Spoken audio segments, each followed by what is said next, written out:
La primera vez que escuché el nombre fue a las 2:47 de la madrugada. Estaba revisando las sábanas de la señora Burgos cuando la oí hablar con alguien en el pasillo. Su voz sonaba clara, sin el temblor habitual. Decía: «Ya viene el hombre del sombrero. Siempre a esta hora». Salí al corredor. Nadie más estaba despierto. Ella me miró desde su silla de ruedas con los ojos muy abiertos y señaló hacia la escalera de servicio. «Se fue por ahí», dijo. Llevaba 11 meses trabajando turnos nocturnos en el hogar San Jerónimo. 11 meses caminando los mismos pasillos encerados, revisando las mismas habitaciones, escuchando las mismas respiraciones irregulares. Conocía cada crujido de la estructura, cada zumbido del sistema eléctrico antiguo. Sabía que el señor Domínguez gritaba pesadillas a las 4, que la señora Méndez lloraba pidiendo a su madre muerta cerca del amanecer. La demencia senil tiene sus patrones. Los enfermeros nocturnos aprendemos a reconocerlos. Pero esto era diferente. Durante las siguientes semanas, empecé a prestar atención. No solo la señora Burgos mencionaba al visitante. El señor Rivas, que apenas podía formar oraciones coherentes durante el día, se despertaba algunas noches hablando con lucidez perfecta sobre el hombre que camina entre las camas. La señora Ochoa, postrada y casi muda desde su derrame cerebral, susurraba ese mismo nombre, el hombre del sombrero. Todos describían lo mismo. Alguien alto, vestido de oscuro, que recorría el tercer piso sin hacer ruido. Que se detenía junto a ciertas camas. Que nunca hablaba, solo observaba. Al principio lo racionalicé. Los ancianos comparten delirios. Es documentado. Cuando viven juntos durante años, sus mentes deterioradas crean narrativas comunes. Historias que se transmiten en fragmentos durante el día y se cristalizan en alucinaciones nocturnas compartidas. Eso es lo que me decía mientras verificaba puertas cerradas, mientras confirmaba que las alarmas de salida funcionaban correctamente. Entonces encontré el primer registro. Estaba revisando el libro de incidencias antiguo, buscando precedentes sobre la medicación del señor Domínguez. Las páginas amarillentas databan de 1987. En una entrada de octubre, con letra apretada, alguien había anotado: 3 residentes del ala este reportan presencia no identificada. Revisión de seguridad negativa. Posible delirio colectivo. Evaluar dosificación nocturna.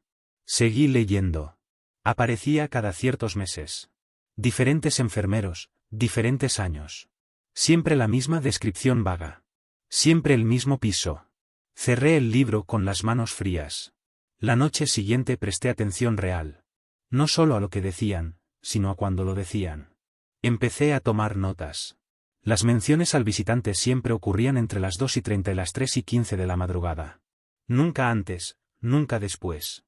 Como si algo activara esos recuerdos específicos en ese intervalo de tiempo. Una madrugada, la señora Burgos me llamó desde su habitación. Eran las 2:51. Cuando entré, estaba sentada en la cama, mirando hacia la puerta. «Ya pasó», dijo. «¿No lo vio?» Le pregunté qué había visto exactamente. Caminó por el pasillo. Se detuvo frente a la 307. Siempre se detiene ahí. La habitación 307 estaba vacía. Había estado vacía desde que llegué al hogar. Según el registro, el último ocupante había fallecido 13 meses atrás. Ataque cardíaco durante la madrugada. Nadie lo había encontrado hasta el cambio de turno. Esa información no la compartí con la señora Burgos. Pero ella añadió algo más: viene cuando alguien va a irse. Siempre ha venido. 3 noches después, el señor Rivas murió durante mi turno. Lo encontré a las 6:20, ya frío, con los ojos abiertos mirando hacia la puerta. Muerte natural, según el médico de guardia. El corazón simplemente se detuvo. Cuando revisé mi cuaderno de notas, encontré que el señor Rivas había mencionado al visitante la noche anterior. A las 2:58 de la madrugada. Empecé a buscar más información. Hablé con Marta, la enfermera que llevaba 20 años en San Jerónimo. Le pregunté si alguna vez había escuchado historias sobre el edificio. Se quedó callada largo rato. «Hay un rumor viejo», dijo finalmente. «De antes de que esto fuera hogar de ancianos. Dicen que fue hospital psiquiátrico en los años 50. Que uno de los pacientes murió en el tercer piso. Nadie sabe bien cómo ni cuándo.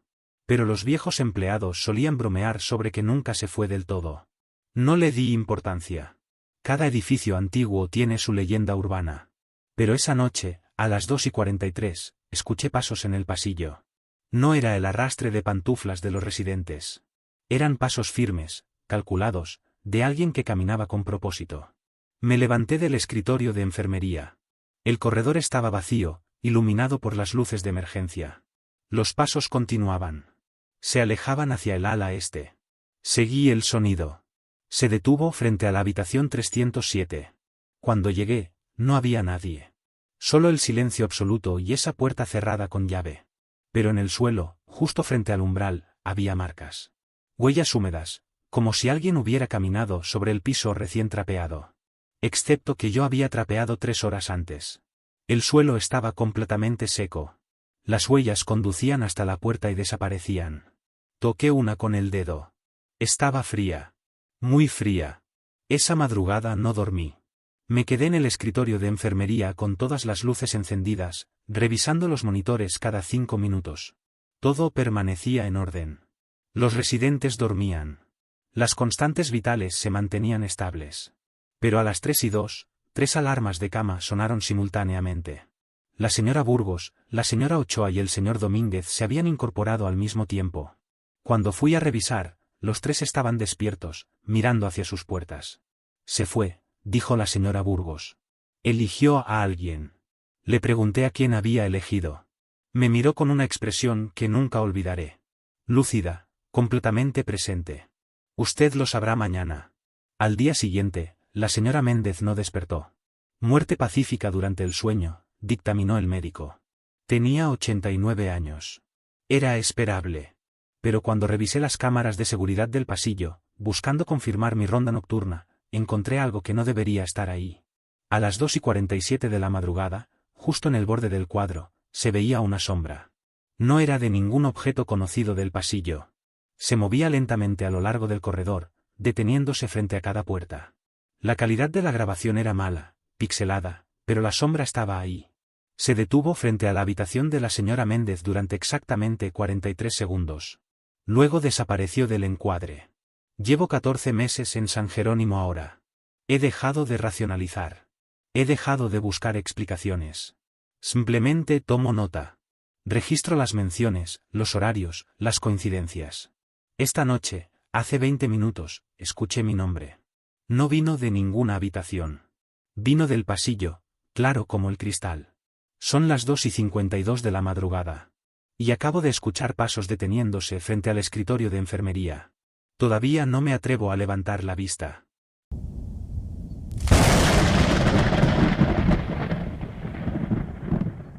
Mi padre me preguntó por Andrés esta mañana, y yo no supe qué responder porque Andrés lleva 22 años muerto. El hogar Los Jacarandás es un lugar luminoso. Nada que ver con esos asilos grises que uno imagina. Ventanales amplios, jardines cuidados, personal amable. Mi padre tiene una habitación individual con vista al patio central. Pasamos las tardes ahí, él en su sillón reclinable, yo en la silla de visitas revisando correos del trabajo que nunca termino de leer. Llevamos 4 meses en esta rutina. Desde que el diagnóstico se volvió imposible de ignorar. Alzheimer temprano, dijeron. Progresión moderada pero constante. Pero lo de Andrés no encaja en el patrón. Andrés era mi hermano menor. Murió a los 16 en un accidente de tránsito. Yo tenía 18. Papá estuvo 6 meses sin hablar después del funeral. Nunca volvimos a mencionar su nombre en casa. Mamá guardó todas sus fotografías en cajas que nadie abrió jamás. Sin embargo, esta mañana papá me miró con absoluta claridad y dijo, Andrés vino ayer. Se sentó justo donde estás tú. Me contó de su nuevo trabajo. Le expliqué, con la paciencia que he aprendido a fingir, que Andrés no podía haber venido. Papá frunció el ceño. No con confusión, sino con molestia genuina. Como si yo estuviera mintiendo deliberadamente. Estuvo aquí a las 3:15, insistió. Me mostró una fotografía. No seguí discutiendo. Los manuales dicen que no hay que confrontar a los pacientes con demencia. Que hay que acompañar su realidad, no destruirla. Pero esa tarde, mientras papá dormitaba, revisé su habitación. La fotografía estaba sobre su mesita de noche. No la reconocí al principio. Era una imagen que nunca había visto. Andrés, quizás a los 25 o 26 años, sonriendo en algún parque. Vestido con ropa moderna. Con una edad que nunca llegó a tener.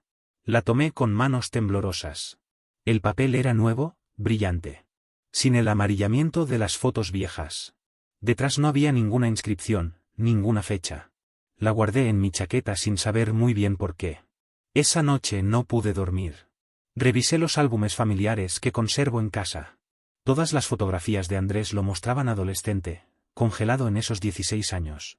Ninguna coincidía con la imagen que había encontrado. Llamé a mi hermana Laura. Vive en otro estado, pero viene cada 15 días a visitar a papá. ¿Recordás alguna foto de Andrés de mayor?, le pregunté tratando de sonar casual. Hubo un silencio largo. ¿Por qué preguntas eso? Le conté lo que había encontrado. Esperaba que se riera, que lo atribuyera a Photoshop o a alguna confusión mía. Pero su respuesta fue peor. Papá me mostró esa misma foto hace 2 semanas, dijo. Yo también pensé que era raro. Pero cuando le pregunté de dónde la había sacado, me dijo que Andrés se la había dado. Y yo. Martín, yo recordé haberlo visto. Recordé que Andrés vino al hogar. Que me saludó en el pasillo. Eso es imposible. Lo sé. Pero lo recuerdo. Tan claro como te recuerdo a vos. Colgamos sin decir nada más. Empecé a llevar un registro. No sé bien por qué. Quizás porque necesitaba anclarme a algo concreto, algo que pudiera verificar. Papá mencionaba a Andrés siempre a la misma hora. Las 3:17 de la tarde. Nunca antes, nunca después. Como si ese momento específico activara algo en su cerebro. Otros detalles empezaron a aparecer. Papá decía que Andrés trabajaba en arquitectura. Que vivía en el centro. Que estaba por casarse. Toda una vida inventada, coherente, detallada. Lo perturbador era que yo empezaba a recordar fragmentos de esa vida también. A veces, manejando de regreso a casa, me descubría pensando en la novia de Andrés. Recordando su nombre, Cecilia. Visualizando vagamente su silueta. Luego me detenía en seco, consciente de que Andrés nunca tuvo novia, nunca estudió arquitectura, nunca llegó a los 17. Pero los recuerdos estaban ahí. Nítidos. Falsos. Imposibles. Hablé con el doctor Grimaldi, el neurólogo de papá. Le expliqué la situación. Él escuchó con expresión neutral y luego me recomendó hablar con el psicólogo del hogar. Dijo que era común que los cuidadores desarrollaran fantasías compartidas como mecanismo de defensa ante el duelo anticipado. No era eso. Yo lo sabía. Una tarde, mientras esperaba que papá terminara su fisioterapia, conocí a la señora Vázquez. Su esposo estaba internado en la habitación contigua. Llevaba 8 meses allí. Conversamos sobre trivialidades. El clima, la calidad de la comida, lo difícil que era mantener las visitas regulares con el trabajo. Entonces ella dijo algo que me heló la sangre. Mi esposo habla mucho de su hermano Ricardo. Dice que viene a visitarlo. Siempre a media tarde. Le pregunté, con la voz más controlada que pude, si Ricardo existía. Ella negó con la cabeza. Ricardo murió hace 30 años. En un accidente. Mi esposo nunca superó su muerte. Pero ahora lo recuerda vivo. Y yo, a veces yo también lo recuerdo. Recuerdo conversaciones que nunca tuvimos. Comidas familiares que nunca sucedieron. Nos miramos en silencio. Ninguno sabía qué decir. Esa noche empecé a investigar el lugar. Los Jacarandás había abierto hacía solo 7 años, pero el terreno tenía historia. Antes había sido un cementerio privado, clausurado en los años 80 por problemas de salubridad. Las tumbas fueron relocalizadas, según los registros municipales. Todos los cuerpos trasladados a otro camposanto. Todos menos uno. Encontré la nota al pie en un periódico digital viejo. Un cuerpo no identificado que nunca fue reclamado. Los registros del cementerio original se habían perdido en un incendio. Nadie supo nunca quién era ni dónde reubicarlo. Decidieron dejarlo donde estaba. Sellaron el sector. Construyeron encima. La zona donde ahora están las habitaciones del ala este. ¿Dónde está papá? ¿Dónde está el señor Vázquez? Dejé de visitar a papá durante una semana. Puse excusas de trabajo, de salud. Laura tuvo que cubrir mis turnos. Me llamó preocupada, molesta. Le dije que necesitaba un descanso. La verdad es que tenía miedo. ¿Miedo de qué, exactamente? No lo sabía. Pero los recuerdos falsos seguían creciendo. Recordaba cumpleaños de Andrés que nunca celebramos. Su graduación universitaria. Una cena familiar donde me había pedido consejos sobre su carrera.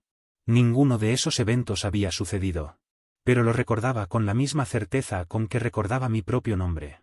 Hoy volví al hogar. Era inevitable. Papá me había estado preguntando por mí, según Laura. Estaba ansioso. Cuando entré a su habitación, eran las 3:14 de la tarde. Papá me miró y sonrió. «Llegas temprano hoy», dijo. Andrés todavía no vino. Me senté en mi silla habitual. Las manos me temblaban. «Papá, Andrés no va a venir». «Sí va a venir. Siempre viene». Revisé mi reloj. 3:16. Y entonces lo vi. O creí verlo. Una sombra en el pasillo. Una silueta que se detuvo frente a la puerta abierta. Alta, delgada. Familiar de una manera que me retorció el estómago. Papá levantó la vista y su rostro se iluminó. «Ahí está», dijo. Yo no me atreví a voltear. Porque si volteaba, si veía a Andrés parado ahí con 26 años y esa sonrisa que recordaba pero que nunca existió, entonces tendría que aceptar que los recuerdos falsos eran más reales que mi propia memoria. Y todavía no estoy listo para eso. Pero escuché pasos entrando a la habitación. Y escuché la voz de papá, clara y feliz: «Vení, sentate. Tu hermano ya llegó». Todavía no levanto la vista. Son las 3:17 de la tarde. Y alguien acaba de sentarse en la silla junto a mí.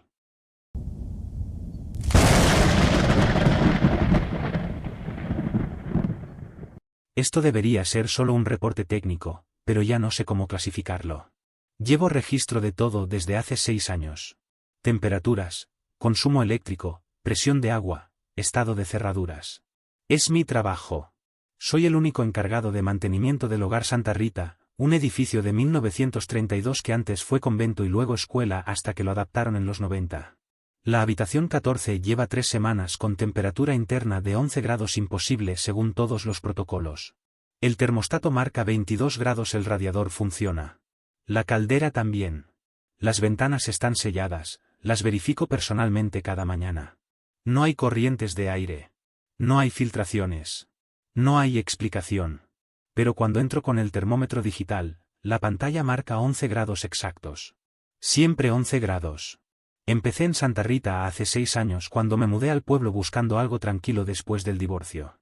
El trabajo era simple: mantener el edificio funcionando, arreglar lo que se rompiera, asegurarme de que los viejos tuvieran calefacción en invierno y agua corriente todo el año. Aprendí rápido las peculiaridades del lugar.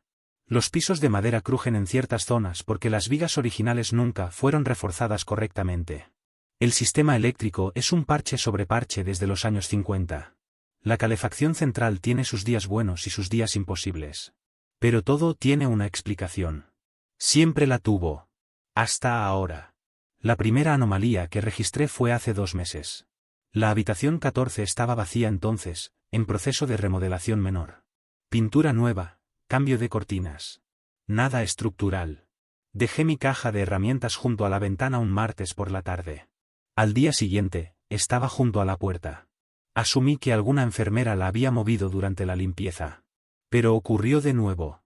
Y de nuevo. Siempre la misma secuencia: dejaba algo en un lugar específico, al día siguiente aparecía en otro. Nunca al azar. Siempre en el mismo patrón circular. Ventana, radiador, puerta, armario. Ventana, radiador, puerta, armario. Instalé una cámara de seguridad básica sin decirle a nadie. La revisé cada mañana durante una semana. Los objetos se movían solos a las 3:33 de la madrugada. No gradualmente. No con transición visible. Un cuadro estaba en un estado en el fotograma de las 3:32:58 segundos y en otro completamente diferente en el fotograma de las 3:33:02 segundos. Como si alguien hubiera editado la grabación. Pero nadie tenía acceso a mis archivos. Formateé la cámara. Compré otra. Mismo resultado. Entonces llegó la señora Campos. Nueva residente, 81 años, diabetes avanzada. Le asignaron la habitación 14 porque era de las más amplias y acababa de ser remodelada. Duró 3 noches. La encontraron temblando en el pasillo a las 4 de la madrugada, con hipotermia leve a pesar de que su habitación supuestamente mantenía temperatura estable. Decía que había escuchado susurros. Que alguien repetía un nombre una y otra vez. Magdalena, decía. Toda la noche. Magdalena, Magdalena, Magdalena. La cambiaron al ala nueva. Yo revisé cada centímetro de la habitación 14. Las tuberías, el cableado, las rejillas de ventilación. Todo normal. Todo según protocolo. Pero la temperatura ya no subía de 11 grados. Hablé con Rosa, la enfermera más veterana. Lleva 23 años en Santa Rita. Me miró largo rato antes de hablar. Antes esto era convento, dijo finalmente. De las Hermanas de la Caridad. Se clausuró en el 68 por falta de vocaciones. Pero hubo un incidente antes de eso. Una de las monjas murió en circunstancias extrañas. Nunca se aclaró bien cómo. Le pregunté el nombre de esa monja. Magdalena, respondió. Hermana Magdalena. No le di importancia. Coincidencias. Rumores de pueblo. Cada edificio viejo tiene su leyenda. Pero esa noche empecé a escucharlo. Estaba revisando el sótano, donde están las calderas, cuando lo oí por primera vez. Un murmullo lejano, repetitivo. Como una oración susurrada. No distinguía las palabras, solo el ritmo. Constante. Hipnótico. Venía de arriba. Del tercer piso. ¿Dónde está la habitación 14? Subí con la linterna porque las luces del pasillo parpadeaban. Siempre parpadean a esa hora, entre las 11 y las 12 de la noche. Problema del transformador que no he podido resolver. El murmullo se detuvo cuando llegué al tercer piso. Pero la puerta de la habitación 14 estaba abierta. Yo mismo la había cerrado con llave 3 horas antes. Entré. La habitación estaba vacía, a oscuras. El termómetro en la pared marcaba 22 grados, mi termómetro digital marcaba 11 grados. Saqué el móvil para verificar la hora, 11:47. Entonces vi las huellas. No en el suelo. En el techo. Marcas de pasos húmedos, como si alguien hubiera caminado por el cielo raso. Formaban un círculo perfecto alrededor del centro de la habitación. Toqué una con el dedo. Estaba fría. No mojada. Fría. Salí de la habitación. Cerré con llave. Sellé la puerta con cinta de seguridad industrial. La clase que usamos para marcar zonas peligrosas. Al día siguiente, la cinta estaba intacta pero la llave no giraba. Tuve que llamar al cerrajero del pueblo. Me dijo que alguien había cambiado el mecanismo interno. Desde adentro. Imposible, le dije. La habitación estuvo sellada. Me miró como si estuviera loco. Instalé un cerrojo adicional. Doble llave. Precinto municipal. Nadie podía entrar sin mi autorización directa. Los murmullos continuaron. Cada noche a las 11:47. Siempre el mismo patrón. A veces duraban 5 minutos, a veces 20. Siempre cesaban exactamente a las 3:33 de la madrugada. Empecé a grabarlos con mi teléfono. Las grabaciones salían vacías. Solo estática. Pero yo los escuchaba claramente cada noche. Magdalena. Busqué en los archivos municipales. Encontré la partida de defunción. Hermana Magdalena Rivera. Fallecida el 14 de marzo de 1967. Causa, hipotermia. Encontrada en su celda del tercer piso del convento. Temperatura ambiente anómala. Sin explicación médica concluyente. Su celda correspondía exactamente con la ubicación actual de la habitación 14. Esta mañana bajé al sótano a revisar la caldera. Todo funcionaba perfectamente. Presión normal, combustible suficiente, distribución de calor óptima en todas las áreas. Excepto en una línea. La que alimenta la habitación 14. El medidor mostraba que esa tubería bombeaba calor continuamente. Más que cualquier otra. Sin embargo, la habitación permanecía a 11 grados. El calor tenía que ir a algún lado. Las leyes de la termodinámica no se pueden violar. Cerré la válvula manualmente. Corté el suministro por completo. Esperé 2 horas. Volví a medir. La temperatura en la habitación 14 había bajado a 9 grados. Imposible. Sin calefacción, la temperatura debería estabilizarse con el resto del edificio. No bajar. Esta noche volví con equipo profesional. Cámara térmica, medidor de corrientes de aire, detector de humedad. Documenté todo. Fotografías, vídeos, mediciones precisas. La cámara térmica mostró algo que no debería existir. En el centro exacto de la habitación había un punto frío. Un área de temperatura negativa. -15 grados centígrados en un espacio cerrado, sin refrigeración, sin ventilación, sin fuente de frío posible. Y ese punto se movía. Lentamente. Siguiendo el mismo patrón circular que los objetos. Ventana, radiador, puerta, armario. Son las 11:43 ahora mismo. Estoy escribiendo esto en mi oficina del sótano. Los murmullos acaban de empezar. Más fuertes que nunca. No dicen Magdalena. Dicen mi nombre. Mañana voy a sellar la habitación 14 permanentemente. Voy a decirle a la dirección que hay problemas estructurales graves. Riesgo de derrumbe. Lo que sea necesario para que nadie vuelva a entrar ahí. Pero sé que no va a servir de nada. Porque acabo de revisar las lecturas de temperatura del edificio completo. Todas las habitaciones marcan temperaturas normales. Excepto la mía. Acabo de ver el termómetro en la pared. 11 grados exactos.